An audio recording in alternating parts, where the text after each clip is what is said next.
사랑하는 여러분, 여러분은 살면서 기적을 원하시는 적이 있으십니까? 많은 사람들이 기적을 원하지요. 저도 원하는 적이 많았습니다. 지금도 원하는 기적들이 있고요. 친구들은 제가 이미 기적을 경험했다라고 이야기를 합니다. 다들 아시다시피 제가 몇 번 얘기했는데요. 제가 결혼한 것이 기적이다. 야, 네가 어쩌다 그런 아주 참한 와이프를 얻었느냐? 이건 하나님이 살아계신 증거다라고 제가 하는 말이 아니고요. 신학교에서 이 전도사들이라고 하는 믿음 좋다고 하는 제 친구들이 그렇게 이야기하는 것을 느꼈을 때 진짜 기적인가 보다. 저는 별로 그렇게 생각하지 않는데 저희 와이프가 기적을 경험한 게 아닌가 그런 생각을 하긴 하는데 어찌 됐건 그렇게 기적을 경험해서 감사한 마음을 가졌던 적도 있던 것 같습니다. 우리가 언제 기적을 원하죠? 바로 해결할 수 없는 어려움에 빠졌을 때, 그러니까 나의 힘이나 나의 주변 사람의 도움이나 더 나아가서 인간적인 노력으로 해결할 수 없는 그러한 어려움을 맞닥뜨렸을 때 우리는 기적을 원합니다. 기적이란 것은 그 단어 자체에 이미 신적인 능력을 내포하기 있기 때문입니다. 신의 힘으로만 가능한 문제 해결, 그것을 원하는 상황들이 우리를 찾아온다는 것이죠. 오늘 말씀에 등장하는 수넴 여인도 바로 이런 기적을 바라고 있었습니다. 왜냐하면 그의 아들이 죽었기 때문입니다. 그의 아들은 그가 늙음하게 하나님께서 선물로 주신 아들이었습니다. 이 여인은 하나님의 사람인 엘리사가 자신의 마을의 앞을 지나갈 때마다 자신의 집에 초청해서 극진한 대접을 했던 여인이었습니다. 심지어 자신의 집에 따로 별채를 만들어서 이 엘리사가 자신의 마을을 지나갈 때 자유롭게 와서 쉬고 음식을 먹을 수 있도록 했던 여인이었습니다. 이처럼 하나님의 사람을 잘 섬겼던 이 여인에게 엘리사는 보답을 해주고 싶었습니다. 개인적인 차원이 아니라 하나님의 사람을 섬긴다는 차원에서, 그래서 다른 사람들에게도 본이 될 수 있도록, 그리고 또 감사하는 마음에, 그리고 하나님께서 또 원하셨기 때문에 그렇게 복을 주고 싶으셨던 것이죠. 그래서 엘리사는 여인을 불러서 말했습니다. 필요한 것이 무엇이 있습니까? 제가 해결해 드리도록 하겠습니다. 도와드리도록 하겠습니다. 이렇게 말했습니다. 하지만 여인은 자신에게 필요한 것이 없다라고 이야기했습니다. 그도 그럴 것이 여인은 부자였습니다. 그러니까 여인의 남편이 부자였던 것이죠. 그리고 사회적인 지위도 있었기 때문에 여인에게는 부족한 것이 없었습니다. 그래도 엘리사는 뭔가 보답을 해주고 싶었습니다. 그래서 자신의 시종인 게하시와 함께 이야기를 나눴습니다. 정말 뭔가 좀 해주고 싶은데 무엇을 해주면 좋을까? 이렇게 물었던 것이죠. 시종인 게하시가 지내면서 그 집안의 내력을 조금 알게 되었던 것이죠. 그래서 이렇게 말했습니다. 여인에게는 아들이 없습니다, 선생님. 그리고 그의 남편은 너무 늙었습니다. 이렇게 이야기를 했습니다. 사실 여인에게서 필요한 것이 있었던 것이죠. 자신의 입으로는 말로 하지 않았지만 가장 필요한 것이 바로 아들이었습니다. 당시 시대상에서 이 여자의 삶은 이 남자들에게 매여 있었기 때문입니다. 왜냐하면 당시의 여인들은 경제 활동 자체를 할 수 없었고 예루살렘에서 이스라엘에서 기업으로 받은 땅들은 남자들에게만 주어졌던 것이죠. 그래서 남자들이 그 땅에서 경작하고 사회생활하고 벌어들이는 수익을 가지고 여인들이 살아갈 수 있었던 것이죠. 나서는 아버지께 의지하고, 그리고 결혼을 해서는 남편에게 의지하고, 그리고 늙어서는 아들에게 의지해서 살아갈 수밖에 없는 것이 여인의 삶이었습니다. 그런데 지금 여인에게는 그 아들이 없는 것입니다. 그리고 그의 남편도 이제 나이가 많이 들어서 이제 조금 있으면 죽을 날이 가까웠다는 것을 이야기합니다. 그것은 여인의 삶이, 여인의 미래가 불안정한 미래에 놓여 있다는 것을 의미했습니다. 그래서 엘리사는 이 여인에게 필요한 아들을 주기로 한 것이죠. 엘리사는 여인을 다시 불러 당신이 한 해 뒤에, 그러니까 1년이 지난 뒤에 아들을 얻을 것입니다. 아들을 낳을 것입니다. 라고 말해 주었습니다. 여인은 당연히 믿지 않았습니다. 왜냐하면 자신의 남편도 늙었고 아마 여인도 그에 맞게끔 늙었기 때문이었을 것입니다. 하지만 여인이 믿던 말던 한 해 뒤에 이 여인은 엘리사가 말씀한 대로 아이를 낳게 되었습니다. 아들을 낳은 것이죠. 이 아들은 여인의 헌신에 대한 하나님의 보답이었습니다. 아들이 태어난 이후에 아들은 이 여인의 전부가 되었습니다. 아들을 키우는 데 있어서 하루하루 행복을 느꼈고 또한 아들이 마치 자신의 모든 것인 것처럼 돌봤고 사랑했던 것이죠. 실제로도 그 아들은 이 여인의 미래였고 희망이었습니다. 이제 여인의 앞날의 삶은 이 아들에게 달려 있었기 때문이었습니다. 그런데 이 아들이 하루는 아버지를 따라 추수하는 곳에 나아갔다가 갑자기 머리가 아프다고 하는 것입니다. 아빠 머리가 아파요. 아버지는 걱정이 되어서 어머니에게 돌려보내죠.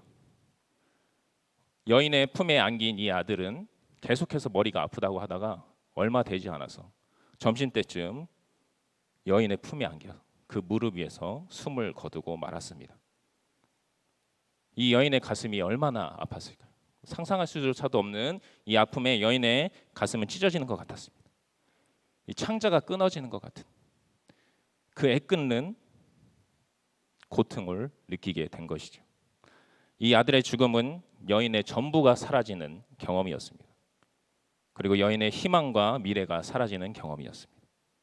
그리고 여인의 살아갈 이유가 없어지는 경험이었습니다. 그리고 여인의 믿음이 부정되는 경험이었고 여인의 생명이 쓰러지는 경험이었습니다. 우리 사람들도 지금 이 시대를 살아가는 사람들도 살아가면서 이런 경험들을 합니다. 나의 모든 것을 걸고 있었던 일이 실패할 때, 나의 모든 것을 걸고 사랑했던 사람들과 이별하게 됐을 때, 또한 큰 질병이 나의 미래를 앗아갔을 때, 그리고 나의 믿음이 부정당하는 것 같은 그런 고난들을 마주하게 될 때 우리는 슬픔과 고통에 빠지게 되죠. 이러한 고통들이 남들의 눈에는 뭐 별거 아닌 것처럼 느껴질지 모르겠지만 자신에게 있어서는 나의 모든 걸 걸었던 그것들이 상실된다는 그 아픔 속에서 자신의 생명까지도 포기하게 만드는 일이 되는 것이죠. 수능 시험이 끝난 뒤에 많은 학생들이 자신의 목숨을 포기하는 것, 그것은 그 시험에 자신의 모든 것을 걸었기 때문이고, 사랑하는 사람과 이별해서 목숨을 그것도 그 사랑하는 그 사람과의 그런 관계 속에서 자신의 모든 것을 걸고 사랑했기 때문이었고, 자신이 모든 역량을 다해서 준비하던 일들과 그런 사업들과 우리가 경험하는 직장을 구직하는 일들, 그런 사소한 일들조차 우리가 그것에 모든 것을 걸었을 때는 그것이 실패할 때 나의 모든 것이 부정당하는 느낌이 들고 내가 살아가는 이유를 잃게 만들고 결국은 생명을 포기하는 일이 비일비재하게 일어나는 것이죠. 이러한 경험들은 마치 오늘 수넴 여인이 아들을 잃는 것과 같이 나의 희망과 미래가 사라지는 경험이고 나의 생명이 사라지는 경험입니다. 최근 코로나19로 인해서 전 세계의 미래가 암담한 상황이죠.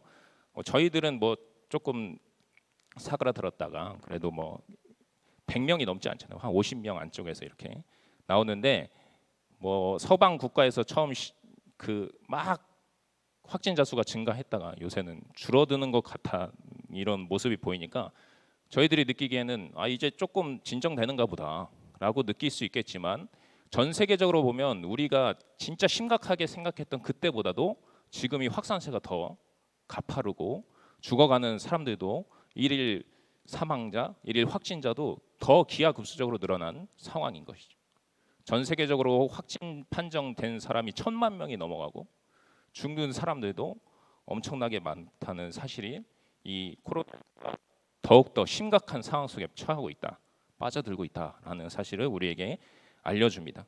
특히 최근에 이 남미 지역에서, 이 남반구에서 코로나가 아주 심하게 번지고 있죠. 그래서 남미에서는 사망자가 넘쳐나 길에다가 시체를 방치할 수밖에 없는 상황에 빠져 있다고 합니다. 그 시체가 어떤 시체입니까? 모르는 사람의 시체가 아니에요. 나의 가족의 시체예요. 나의 아버지의 시체고, 나의 자녀의 시체고, 내 형제들의 시체가 바로 내 집 앞에 그대로 방치되고 있는 그런 상황이라는 것입니다.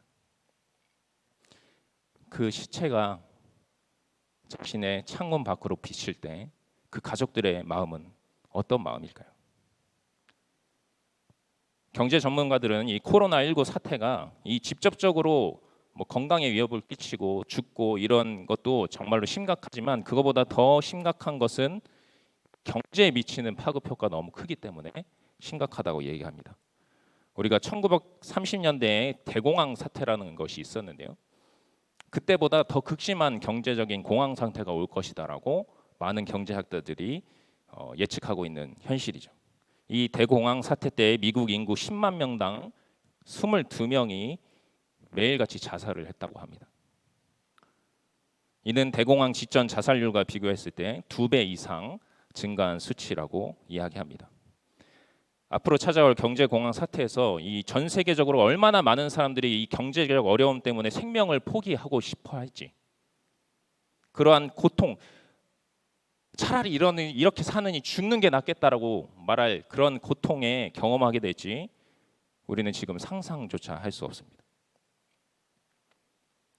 그 가운데서 고통받는 사람들의 마음은 오늘 아들을 잃은 수넴 여인의 마음, 그것과 다르지 않을 것입니다. 이같이 슬픔에 빠져있던 수넴 여인, 그 여인은 그러나 그 슬픔 가운데 주저앉아 있지 않았습니다. 그녀는 자신의 무릎을 베고 죽은 아들을 엘리사의 방 침대에 눕히도록 했습니다. 그리고 남편에게 가서 내가 이제 하나님의 사람에게 달려갔다 올 테니 나귀 한 마리와 사환 한 명을 보내달라고 부탁합니다. 남편은 초하루나 안식일이 아닌데 어찌하여 당신이 하나님의 사람 앞으로 나아갑니까? 라고 반문했습니다. 그 당시에는 여자가 그 하나님의 사랑, 이러한 남자들에게 아무 때나 나간다는 것은 상상할 수 없는 일이었기 때문이었습니다.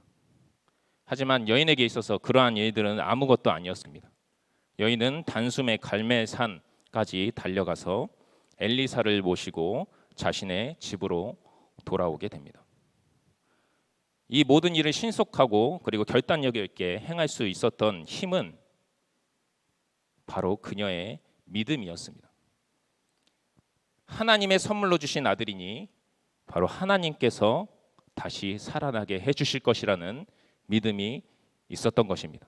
그래서 그녀는 자신의 아들이 죽었을 때 이제 장사할 준비를 하지 않고 엘리사를 찾아갔던 것입니다. 하나님께서는 여인의 믿음대로 엘리사를 통하여서 그녀의 아들을 살려주셨습니다. 바로 이 부분이 오늘 우리가 함께 읽은 말씀이죠. 33절부터 35절까지 말씀, 조금 긴데 제가 한번 더 봉독해 드리도록 하겠습니다.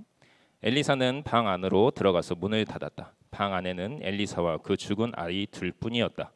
엘리사는 주님께 기도를 드린 다음에 침대 위로 올라가서 그 아이 위에 몸을 포개어 엎드렸다.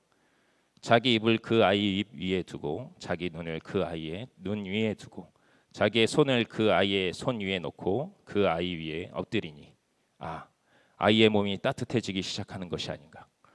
엘리사가 잠시 내려앉았다가 집안 이곳저곳을 한번 거닌 뒤에 다시 올라가서 그 아이의 몸 위에 몸을 포개어 엎드리니 마침내 그 아이가 7번이나 재채기를 한 다음에 눈을 떴다. 집에 도착한 엘리사는 하나님께 기도했다라고 오늘 말씀이 기록하고 있습니다. 엘리사는 자신의 능력으로 아이를 살리려고 한 것이 아니라 하나님의 능력으로 기적을 베풀어 주시기를 기도했던 것이죠. 그리고 나서 그 죽은 아들 위에 엎드려서 기도할 때 죽은 아들의 숨이 돌아왔습니다. 여인의 삶의 이유가 다시 돌아오게 된 것입니다. 여인의 미래가 다시 돌아오게 된 것이었습니다. 여인은 기뻐하면서 엘리사의 발 앞에 엎드려 감사하는 절을 드렸습니다. 그리고 살아난 자신의 아들을 데리고 자신의 집으로 돌아갔습니다. 여러분, 이처럼 하나님께서는 믿음으로 자신에게 나아오는 사람들의 문제를 기적을 베풀어 해결해 주십니다. 하나님이 자신의 자녀들을 모른 채 하지 않으시기 때문입니다.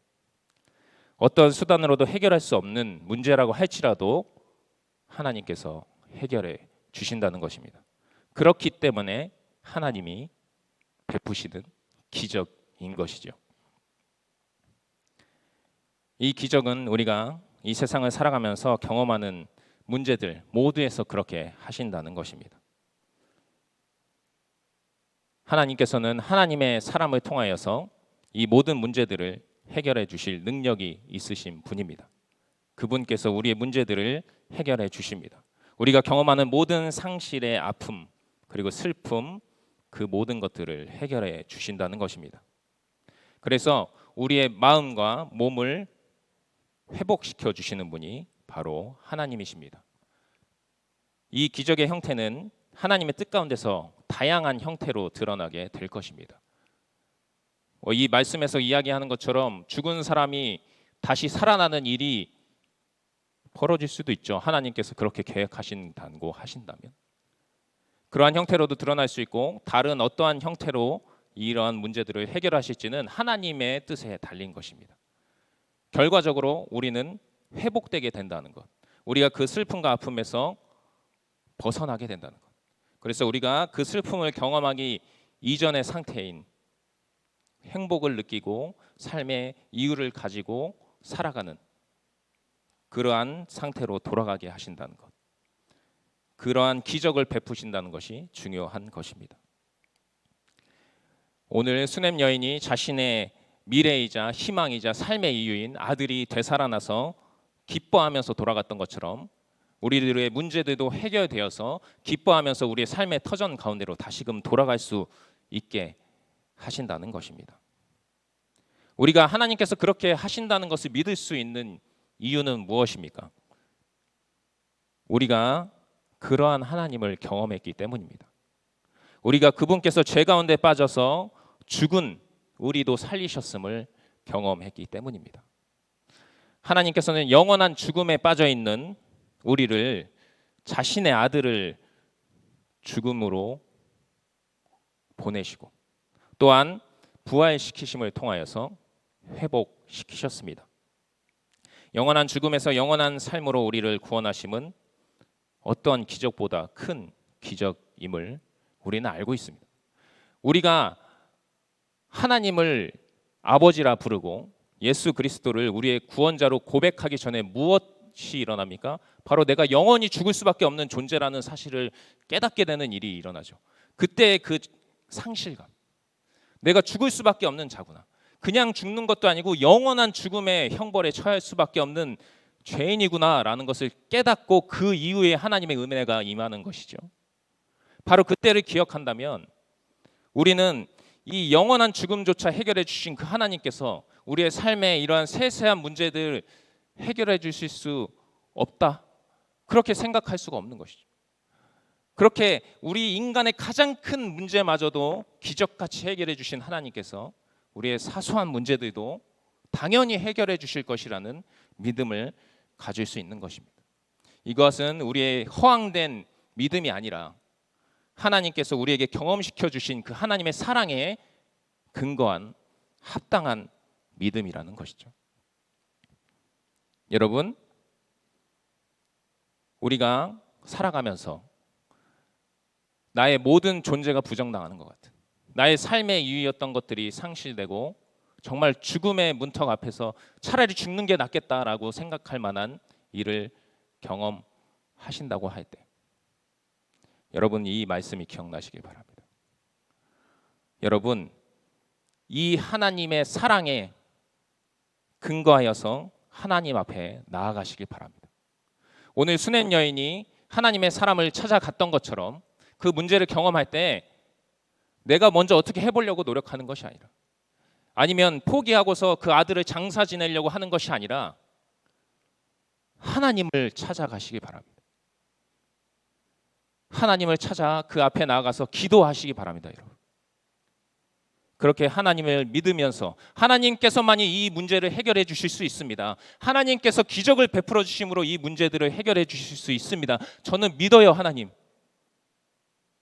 그래서 하나님 앞에 제일 먼저 나와서 기도드립니다 라고 기도하면서 나아갈 때 하나님께서 여러분들에게 기적을 베풀어 주실 것입니다. 사랑하는 한번 공동체 여러분, 그리고 성도 여러분, 우리가 살아가면서 이러한 모든 것이 사라지는 것 같은, 나의 삶의 이유조차 사라지는 것 같은 경험들이 찾아올 수 있습니다. 그때 주님만 믿고 의지함으로 기적을 경험하는 여러분들 되시기 바랍니다. 그래서 그 기적 가운데서 수냄 여인처럼 항상 기뻐하시면서 삶의 이유를 찾고 그리고 하나님 앞에 나아갈 수 있는 여러분들 되시기 바랍니다.